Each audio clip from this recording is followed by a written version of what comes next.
The rain hammered against the floor-to-ceiling windows of the 42nd floor, each drop a tiny percussion against the glass that separated Marcus Chen from the city sprawling below. At 3 in the morning, Singapore's financial district should have been dark, but the glow from his multiple monitors cast an eerie blue light across his face. His fingers moved across the keyboard with surgical precision, each keystroke bringing him closer to the largest financial crime in cryptocurrency history. Marcus had built Crypto Vault from nothing. What started as a simple trading platform in his cramped apartment had grown into one of the world's largest cryptocurrency exchanges, handling over $2 billion in daily transactions. The company's gleaming headquarters, with its army of developers and traders, was a testament to his vision.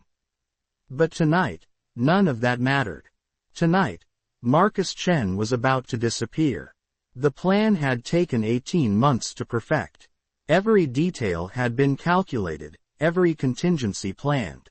The beauty of cryptocurrency was its pseudonymous nature, but Marcus knew that anonymity alone wouldn't be enough. He needed chaos, confusion, and most importantly, he needed time. His phone buzzed. A text from his wife, Sarah, who was visiting her parents in Vancouver with their 8-year-old daughter Emma. Flight delayed again. Won't be back until Thursday. Love you. Marcus stared at the message for several seconds before deleting it. By Thursday, Sarah would know the truth about everything. The first transfer began at 3:17 a.m. Singapore time. Marcus had created a complex web of shell companies and offshore accounts over the past year, each one carefully designed to obscure the trail. The money would bounce through 17 different jurisdictions before reaching its final destination. He started small, moving just $10 million worth of Bitcoin to test the system. The transaction appeared on the blockchain within minutes, but to anyone watching, it would look like a routine customer withdrawal. Marcus had learned from the mistakes of others. When Quadriga's founder Gerald Cotton died unexpectedly, taking the private keys to $200 million with him, Marcus realized that death was the ultimate alibi. But faking death was messy and unreliable. Instead, Marcus had chosen something far more elegant.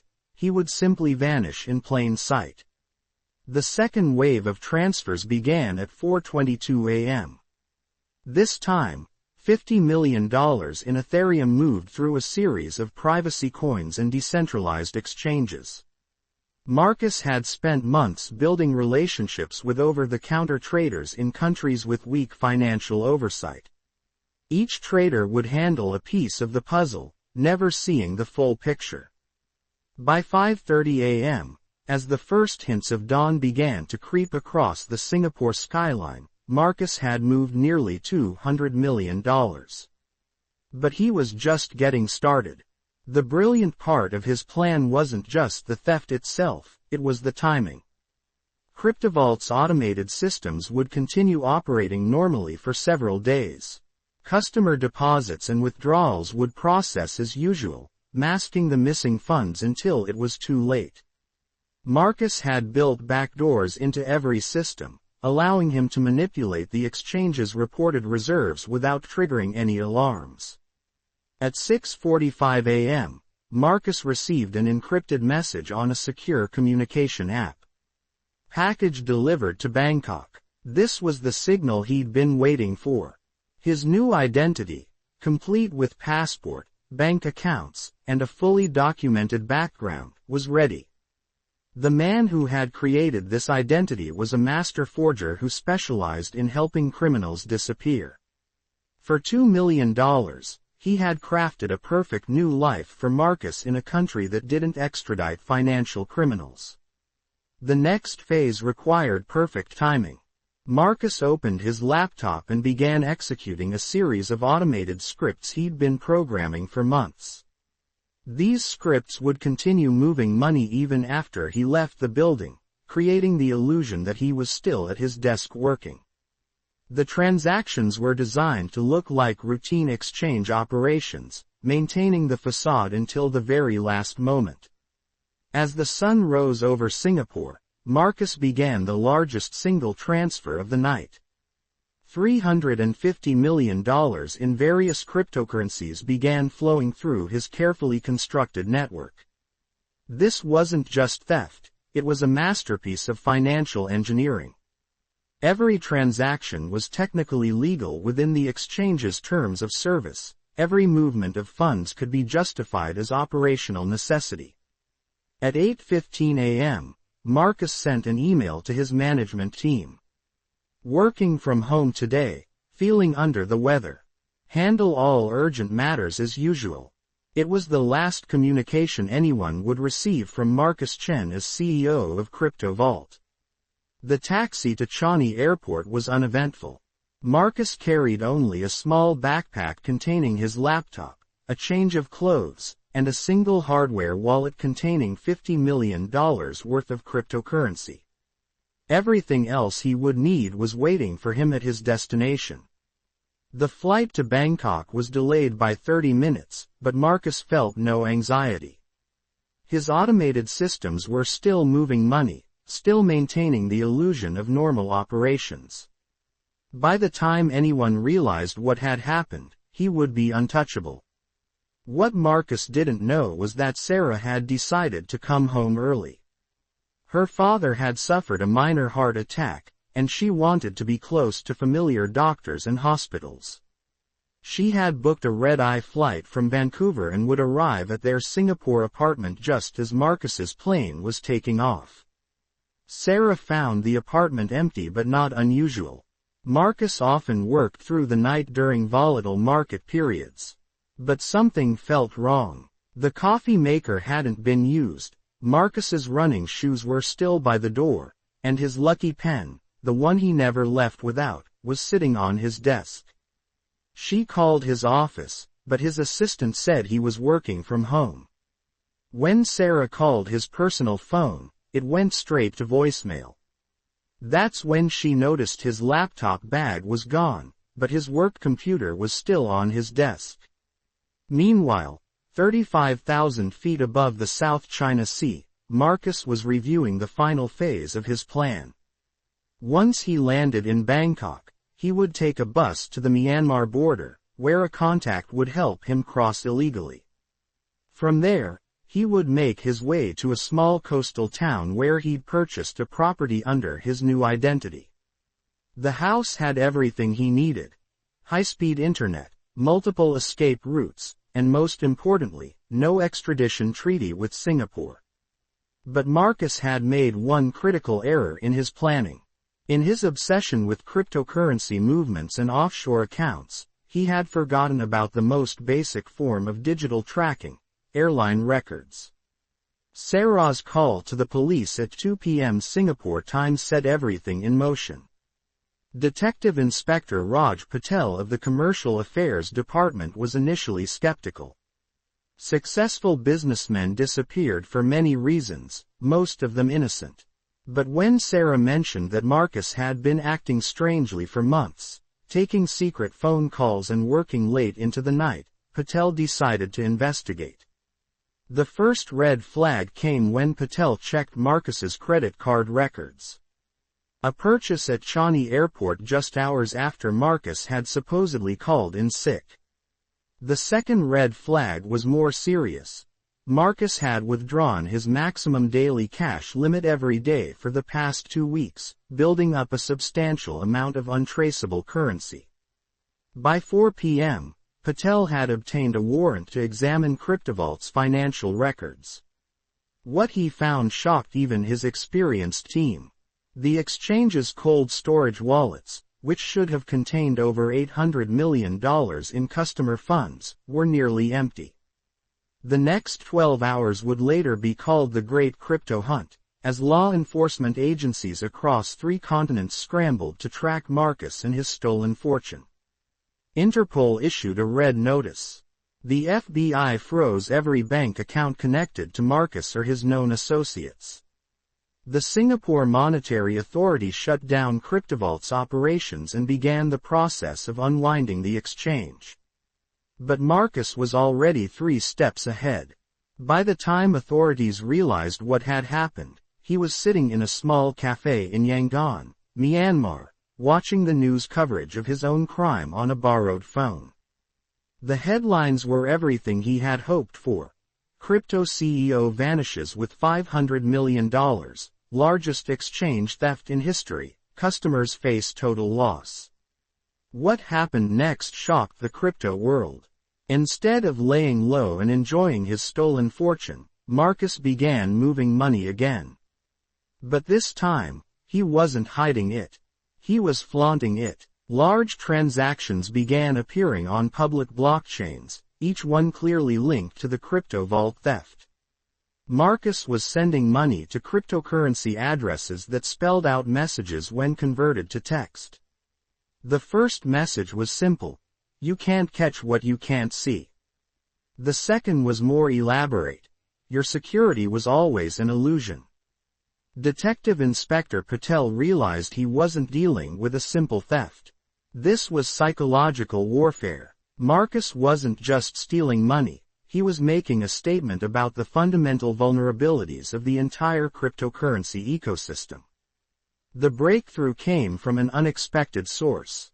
Emma, Marcus's 8-year-old daughter, mentioned to Sarah that Daddy had been teaching her about invisible money, and had shown her a special website where she could watch numbers change.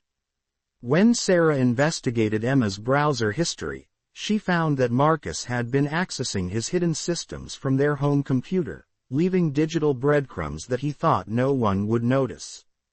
The website Emma had been watching was a real-time display of Marcus's stolen funds, moving through various wallets and exchanges like a digital shell game. But more importantly, the access logs showed exactly when and from where Marcus had been monitoring his systems. Patel's team began analyzing the access patterns and quickly realized that Marcus was checking his systems at very specific times, suggesting he was in a time zone 7.5 hours behind Singapore. This narrowed his possible location to a small region covering parts of Myanmar, parts of India, and the Cocos Islands.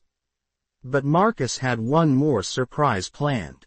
On the 7th day after his disappearance, every major cryptocurrency exchange in the world received the same message: "The money you think I stole never existed. Check your own books." This cryptic message sent shockwaves through the industry. If Marcus was telling the truth, it meant that CryptoVault's reported holdings had been fabricated for months or even years. Other exchanges began conducting emergency audits of their own reserves, terrified that they might discover similar discrepancies. The audit of CryptoVault's historical records revealed the scope of Marcus's deception. For over 2 years, he had been operating a fractional reserve system, using new customer deposits to pay withdrawal requests while secretly moving the bulk of the funds to his personal accounts. The exchange had been technically insolvent for 18 months, but Marcus's sophisticated accounting systems had hidden this fact from regulators, auditors, and customers. The revelation that CryptoVault had been running on borrowed time for so long raised uncomfortable questions about the entire cryptocurrency industry. How many other exchanges were operating similar schemes? How many other CEOs had the technical knowledge and access necessary to pull off such elaborate fraud? As investigations deepened, authorities discovered that Marcus hadn't acted alone. A network of co-conspirators had helped him move money, create false identities, and maintain the facade of legitimate operations. Some were employees of CryptoVault who had been promised cuts of the stolen funds. Others were criminals for hire who specialized in cryptocurrency laundering. The first arrest came 2 weeks after Marcus's disappearance. James Liu, CryptoVault's head of security, was caught trying to board a flight to Monaco with a hardware wallet containing $20 million in cryptocurrency. Under interrogation, Liu revealed details about Marcus's escape plan and the location of several hidden wallets. But even as his network began to collapse, Marcus remained elusive. Intelligence reports placed him in different countries almost daily: Thailand, Cambodia, Laos, Myanmar. Some sightings were clearly false, but others contained details that only Marcus would know. The psychological profile developed by the FBI painted a picture of a man driven by more than simple greed. Marcus had grown increasingly paranoid about government regulation of cryptocurrency, believing that traditional financial institutions were conspiring to destroy digital currencies. His theft wasn't just about money, it was his way of proving that the entire system was fundamentally flawed. 3 weeks after the initial theft, Marcus made his most audacious move yet. Using a series of compromised social media accounts, he began posting detailed explanations of how he had circumvented various security measures. Each post included technical details that helped other criminals improve their own methods, effectively teaching the world how to steal cryptocurrency more effectively. The posts also revealed Marcus's growing paranoia. He claimed that government agents were monitoring every cryptocurrency transaction, that exchange operators were secretly working with intelligence agencies, and that the entire blockchain ecosystem was a carefully constructed trap designed to track and control digital dissidents. But Marcus's paranoia wasn't entirely unfounded. A joint task force of agencies from 12 countries was indeed monitoring every blockchain transaction that could potentially be linked to the stolen funds. Advanced analytics software was tracking patterns across thousands of cryptocurrency addresses, building a comprehensive map of Marcus's financial network. The task force had also deployed human intelligence assets in every country where Marcus might be hiding. Local police, border guards, and even taxi drivers were shown his photograph and offered substantial rewards for information leading to his capture. The first real breakthrough came from an unlikely source. A cryptocurrency blogger in Bangkok noticed that someone had been making large purchases of privacy coins from local over-the-counter traders, always paying cash and always insisting on immediate settlement. The blogger's investigation revealed that these purchases were being made by the same person who had been asking detailed questions about crossing the Myanmar border illegally. Thai police began monitoring known border crossing points, looking for anyone matching Marcus's description. They didn't have to wait long. On a humid Tuesday morning, a man fitting Marcus's general appearance attempted to cross into Myanmar using documents that identified him as a Canadian businessman named David Park. The documents were excellent forgeries, but they contained one fatal flaw. The passport number had been used by another person who had died in a car accident 6 months earlier. Thai immigration officials, alerted to watch for exactly this type of discrepancy, detained the man for questioning.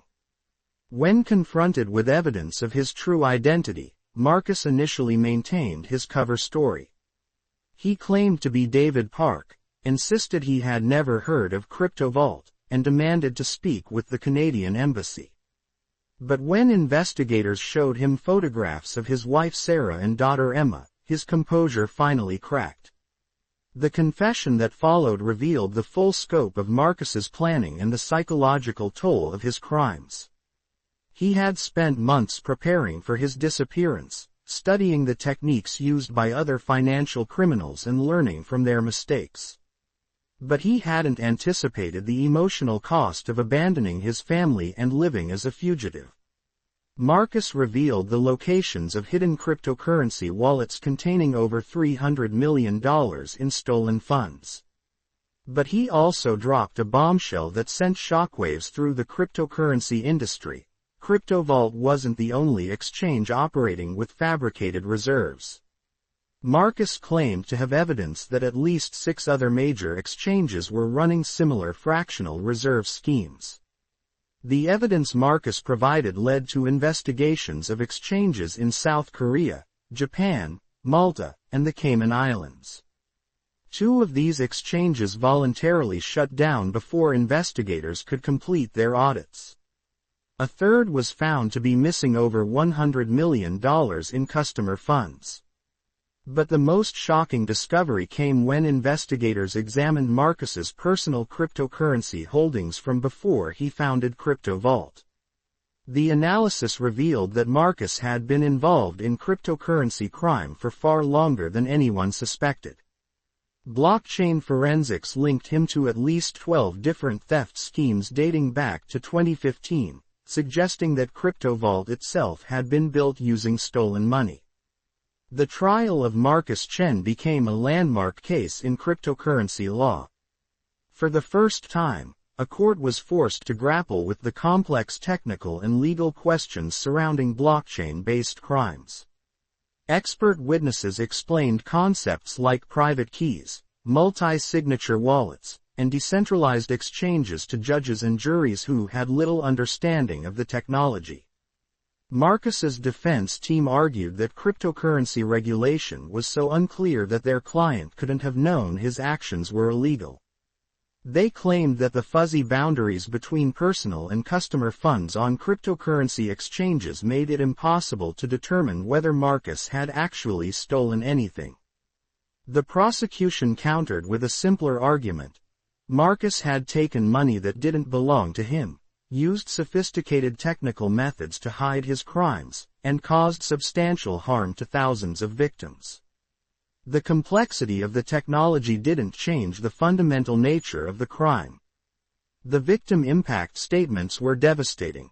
Retirees who had lost their life savings. Small business owners who had trusted CryptoVault with their working capital. Young families who had invested their children's college funds in what they believed was the future of money. Sarah Chen's testimony was particularly powerful. She described living with a man who had gradually transformed from a loving husband and father into a paranoid criminal consumed by his own schemes. She talked about the subtle changes in Marcus's behavior over the months leading up to his disappearance. The secret phone calls, the late-night computer sessions, the growing distance from his family. Emma, now 9 years old, provided testimony through a child psychologist. She talked about her father teaching her about invisible money and showing her websites with moving numbers. She mentioned that Daddy had seemed sad and scared in the weeks before he went away, often staying up all night and forgetting to eat meals. The technical evidence presented during the trial revealed the full sophistication of Marcus's scheme. Expert witnesses walked the court through the complex network of transactions, shell companies, and false identities that Marcus had used to steal and hide the money. They demonstrated how Marcus had manipulated CryptoVault's accounting systems to hide the missing funds and maintain the illusion of solvency. But perhaps the most damaging evidence came from Marcus's own computer files. Investigators had recovered detailed planning documents that showed Marcus had been contemplating his crime for over 2 years. The files included maps of countries without extradition treaties, research into identity forging techniques, and practice runs of money laundering schemes. One file, labeled Endgame, contained Marcus's complete plan for disappearing with the stolen funds. The document showed that Marcus had calculated not just the financial aspects of his crime, but also the human cost. He had written detailed estimates of how long it would take for customers to discover the missing funds, how authorities would likely respond, and what the impact would be on his family. Most chilling was a section titled, Acceptable Losses, where Marcus had quantified the harm his crime would cause to innocent victims. He had estimated that approximately 3,000 people would lose their life savings, that several hundred small businesses would be forced to close, and that the overall damage to the cryptocurrency industry would exceed $1 billion. Despite understanding these consequences, Marcus had decided to proceed with his plan. The trial lasted 6 months and attracted international attention. Cryptocurrency enthusiasts followed every development, seeing the case as a crucial test of how traditional legal systems would handle blockchain-based crimes. The verdict would set precedents that would influence cryptocurrency regulation for years to come. Marcus was ultimately convicted on 47 counts of fraud, money laundering, and computer crimes. The judge sentenced him to 35 years in prison, one of the longest sentences ever imposed for financial crimes involving cryptocurrency. The court also ordered Marcus to forfeit all assets connected to his crimes, including the recovered cryptocurrency and his family home in Singapore. But the Marcus Chen case had implications far beyond the fate of one criminal.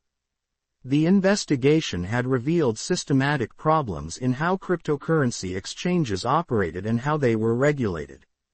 The discovery that multiple exchanges were operating fractional reserve schemes led to new regulations requiring regular audits and proof of reserve reports. The case also highlighted the challenges law enforcement faced when dealing with cryptocurrency crimes. Traditional investigative techniques were often inadequate for tracking blockchain-based transactions, and the international nature of cryptocurrency networks made it difficult to coordinate enforcement actions across multiple jurisdictions. In response to these challenges, the CryptoVault investigation led to the creation of specialized cryptocurrency crime units in several countries. These units combined traditional detective work with advanced blockchain analytics, creating new capabilities for investigating and prosecuting cryptocurrency-related crimes. The recovery of stolen funds from the CryptoVault collapse became a landmark case in cryptocurrency asset recovery. While investigators were able to locate and freeze approximately $400 million in stolen funds, the complex nature of Marcus's money laundering scheme meant that the remaining $100 million may never be recovered. The funds that were recovered were eventually distributed to CryptoVault's customers through a court-supervised process that took over 2 years to complete. While most customers received between 60 and 70% of their original deposits, many still suffered substantial losses that devastated their financial situations. The psychological impact of Marcus's crimes extended far beyond the immediate financial losses. Many victims reported developing anxiety and depression related to their cryptocurrency investments. Some became convinced that all cryptocurrency exchanges were fraudulent schemes, while others became obsessed with tracking blockchain transactions in hopes of finding their missing funds. Sarah Chen filed for divorce 6 months after Marcus's arrest. In her divorce papers, she stated that the man she had married no longer existed, having been replaced by someone consumed by greed and paranoia. She changed her name and moved with Emma to a small town in Canada, hoping to escape the notoriety associated with the CryptoVault scandal. Emma, now 10 years old, struggles with understanding why her father chose to hurt so many people. Child psychologists working with her report that she has developed an unusual fascination with numbers and computers, possibly as a way of trying to understand her father's crimes. She has asked repeatedly whether the invisible money her father showed her was used to help people or hurt them. The broader cryptocurrency industry took years to recover from the damage caused by the CryptoVault collapse and the subsequent revelations about other exchanges. The scandal led to a crisis of confidence that saw cryptocurrency prices drop by over 50% and prompted millions of users to withdraw their funds from exchanges. New regulations implemented in the wake of the scandal required exchanges to provide regular proof of their reserves, submit to surprise audits, and maintain minimum capital requirements. While these regulations increased costs for legitimate exchanges, they also made it much more difficult for fraudulent operations to survive. The Marcus Chen case also led to improvements in blockchain analytics technology. The techniques developed to track the stolen CryptoVault funds were refined and commercialized, creating new tools for law enforcement agencies around the world. These tools have since been used to investigate hundreds of other cryptocurrency crimes. 5 years after his conviction, Marcus Chen remains in a maximum security prison in Singapore. According to prison officials, he spends most of his time in the prison library, reading books about mathematics and computer science. He has reportedly expressed interest in helping law enforcement understand cryptocurrency crimes, but authorities remain skeptical about his motives.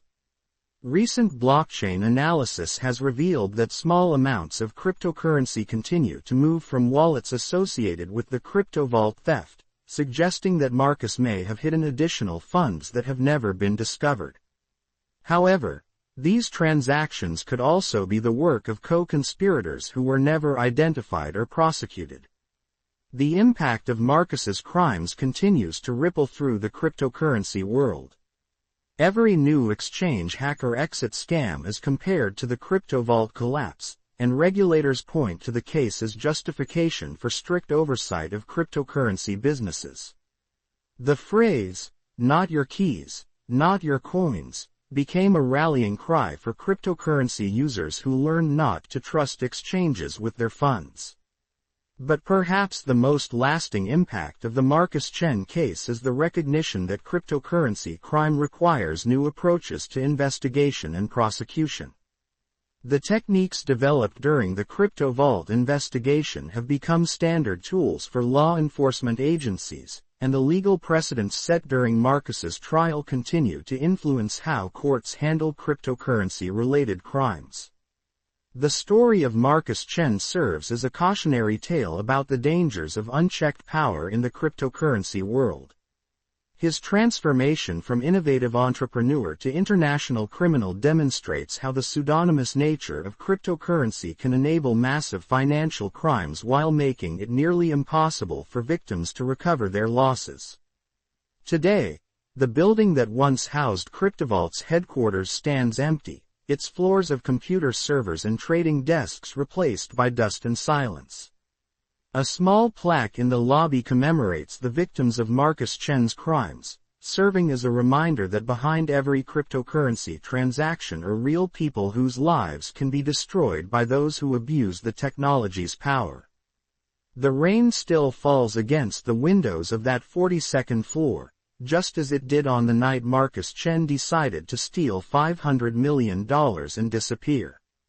But now, instead of the glow of computer monitors executing illegal transactions, there is only darkness and the echo of a crime that changed the cryptocurrency world forever. If you enjoyed it, please like, share, and subscribe to FictionWire Crypto. This is a fictional story created purely for entertainment.